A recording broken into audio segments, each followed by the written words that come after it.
बारिश ना छाँव देखता हूँ। मैं ना धूप ना बारिश ना छाँव देखता हूँ।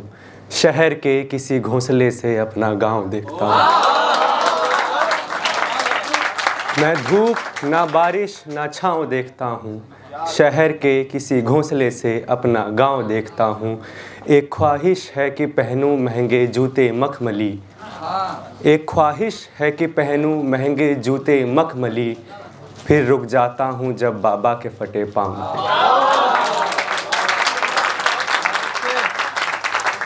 हाँ, आप सभी उपस्थित निर्णायक मंडल और श्रोतागणों को मेरा नमस्कार। मेरा नाम चंदन है और मैं doctor Akhilesh Das Gupta institute of technology से ताल्लुकात रखता हूँ। कहने को मैं ऐसे कंप्यूटर साइंस इंजीनियरिंग का छात्र हूँ, पर मेरी रुचि लिटरेचर में भी उतनी ही है जितनी इंजीनियरिंग में है। आज यहाँ आने का जो मकसद है मेरा, वो केवल काव्य पाठ नहीं है, बस एक कोशिश है बदलाव की। अब बदलाव क्या है कि एक प्रश्न था मेरे मन में कि भारत में हर व्यक्ति को कमाने खाने की आज़ादी है। हर व्यक्ति चाहे तो सामान बेच सकता है, छोटा मोटा, अपने मुनाफे से अपना पेट भर सकता है। लेकिन जाने क्यों समाज को बड़ी दिक्कत होती है जब एक वेश्या अपना बदन बेच देती है।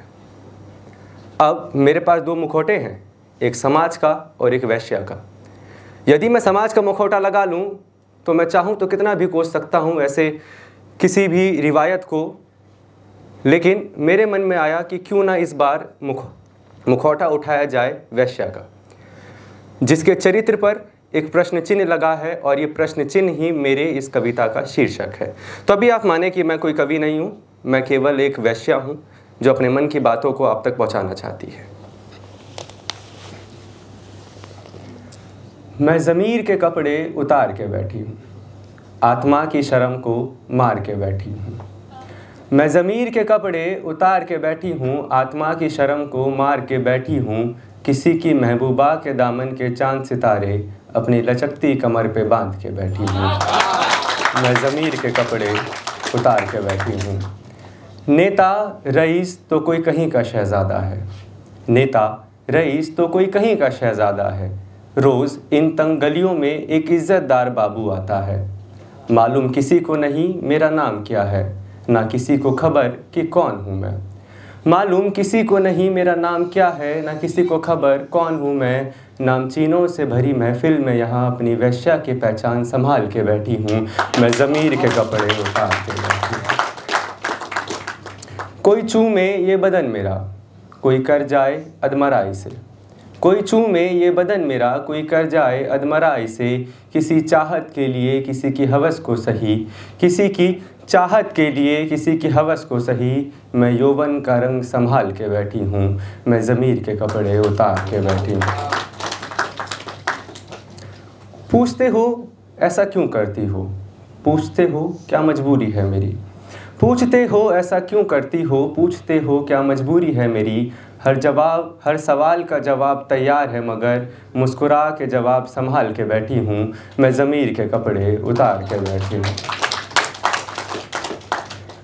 क्या करोगे जानकर कि क्यों यहाँ हूँ, कोई जान ले तो क्या पहेली हल कर सकता है।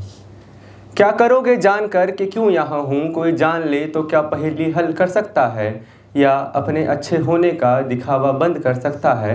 क्या कोई अपने मन को टटोल पाएगा, या गलत के होने पर पहले बोल पाएगा। क्या इस समाज में मुझे इज्जत दिला सकता है, बना के सहानुभूति की एक रोटी खिला सकता है। क्या नर्क से निकाल कर मुझे सम्मान दिला सकता है, और नहीं तो क्या हिजाब दिला सकता है। मैं इस जगह पर बंद सही चुपचाप बैठी हूँ, अपनी इच्छाओं पर चाकू मार के बैठी हूँ। मैं ज़मीर के कपड़े उतार के बैठी हूँ। यहाँ हर कोई जो जिस्म की भूख को आया है, हर किसी ने रूह को नोच कर खाया है। यहाँ हर कोई जो जिस्म की भूख को आया है, हर किसी ने रूह को नोच कर खाया है। क्या कोई इस दर्द से छुटकारा दिला सकता है, लगा के सीने से सुला सकता है। क्या कोई इस दर्द से छुटकारा दिला सकता है, लगा कर सीने से सुला सकता है। अब कभी दरगाह पे पहुँचूँ तो ये दुआ करूँ, मेरे शरीर का खून बंद हो तो दवा करूँ। मुखौटा लगाए जब मैं आखिरी पंक्ति लिख रहा था, तभी महसूस हुआ कि दरवाजे से आवाज़ आई है कि अरे ये लड़की, ये क्या दिन भर कॉपी कलम लिए बैठी रहती हो, जाओ बाबू आए हैं। तो आखिरी पंक्ति है कि काश अभी और लिख पाती, खैर फिर कभी जब बहाना होगा, कोई दौलत की नुमाइश को आया है, मुझे इज्जत देने जाना होगा। धन्यवाद।